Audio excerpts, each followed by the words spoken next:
eta harriek zer kontatzen digute, ez? Hori da azkenen arkeologoek askotan egiten dugun galdera bat. Eta kasu honetan zer kontatzen digute? Justo harria zen presoek landu behar zuten lehen gaia. Ze azkenean kontzentrazio esparruak ere bazeukan halako fabrika funtzio bat. Presoek lanaren bidez zigorra jasotzen zuten eta lanaren bidez integratu behar ziren Espainia frankistan. Horregatik harria da presoen marka adierazten dutena, ez?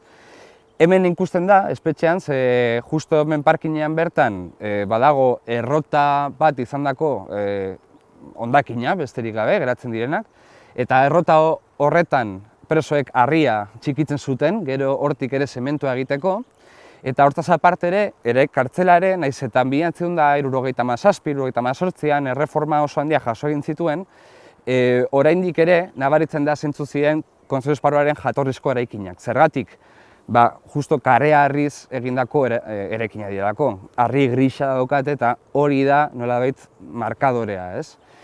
Hortaz aparte, eraikin askotan ikusten da hemendik ateratako harria, eta harri hori askotan ere presoen lanarekin lotuta dago.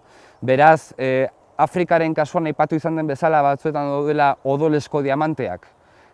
Eta diamante horiek non agertzen diren kontatzen digute biolentziaz beteriko istorio bat. Hemen antzeko zerbait, baina odolesko harriak izan daitezke. Eta ikus dezakegu, inkluso Gastizko eraikinetan, Langraizeko eraikinetan, eta hemen noski, ez? Arratzean. Nola zen odolesko harrien paisaia hau.